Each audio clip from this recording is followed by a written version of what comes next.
ஆசிரியர்கள் அனைவருக்கும் வணக்கம். மிக மிக முக்கியமான செய்தி. டெட் பாஸ் மதிப்பெண் 60 என்ற நீதிமன்ற வழக்கில் தற்போதைய நிலை என்னன்னு தொடர்ந்து நிறைய பேர் நம்மக்கிட்ட மெயில் பண்ணி கேட்டுக்கிட்டே இருக்கீங்க. அது குறித்து வெளியேறக்கூடிய மிக முக்கியமான தகவல் பற்றி தான் இந்த வீடியோவில் பார்க்க போகிறோம். அதுக்கு முன்னாடி நம்ம சேனலுக்கு புதிய பார்வையாளர்களாக இருந்தீங்கன்னா மறக்காமல் சப்ஸ்கிரைப் பண்ணிக்கோங்க. பக்கத்தில் இருக்கிற பெல் ஐக்கானை கிளிக் பண்ணிக்கோங்க. அப்போ தான் எந்த தகவலையும் மிஸ் பண்ணாமல் பார்க்க முடியும். சரி, வாங்க வீடியோக்குள்ளே போகலாம். டெட் பாஸ் மதிப்பெண்களை 60 மதிப்பெண்களாக அனைத்து கேட்டகரிக்கும் அறிவிக்க வேண்டும் என்ற நீதிமன்ற வழக்கு சென்னையில் மதுரை உயர்நீதிமன்ற கிளை அதில் வந்து விசாரணைக்கு வந்தது நீதிமன்றத்தில். அந்த விசாரணை வந்து ஒரு நாள் வந்து விசாரிக்கப்படாமல் அடுத்த நாளுக்கு தள்ளி வச்சு 123வது வழக்காக வந்தது.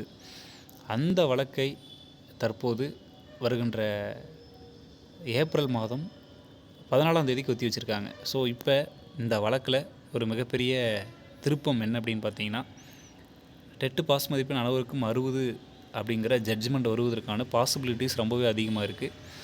ஏன் அப்படின்னு பார்த்தீங்கன்னா, ஒரே ஸ்கூல்ஸில் ஒர்க் பண்ணுற டீச்சர்ஸ் ஒருத்தர் 60 மார்க் பாஸ் மதிப்பெண்ணும் ஒருத்தர் 74 மார்க் ஃபெயில் அப்படிங்கிறதும் சூழ்நிலையும் இருக்குது. அதுலேயும் சிலர் 89 மார்க் எடுத்து ஃபெயில் ஆனவங்க டிஸ்குவாலிஃபைடு அப்படிங்கிறதும் இருக்குது ஓசி கேட்டகரியில். அதனால் இந்த பாகுபாடு இல்லாமல் ஆசிரியர் சமூகம் அனைவருக்கும் பாஸ் மதிப்பெண் ஒரே மதிப்பெண்களாக இருக்க வேண்டும், 60 என அறிவிக்க வேண்டும் அப்படின்னு சொல்லிட்டு நீதிமன்றத்தில் தொடர்ந்து இருக்கிற வழக்கு ஆசிரியர்களுக்கு சாதகமாக தான் வரும் அப்படிங்கிற மாதிரி எல்லாருமே சொல்கிறாங்க. ஏன்னா அதில் நியாயம் இருக்குது. ஏன்னா எல்லாருக்கும் பாஸ் மதிப்பெண் குவாலிஃபை மதிப்பெண் ஒரு மாதிரி தான் இருக்கணும்.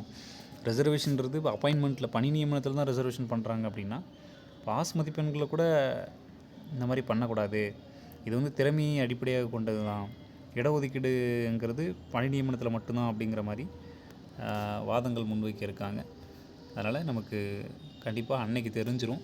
ஏப்ரல் 14ஆம் தேதி பொறுத்திருந்து பார்ப்போம். மேலும் இதுவரையான தகவலுக்கு நம்ம சேனலோடு இணைந்திருங்கள். நன்றி.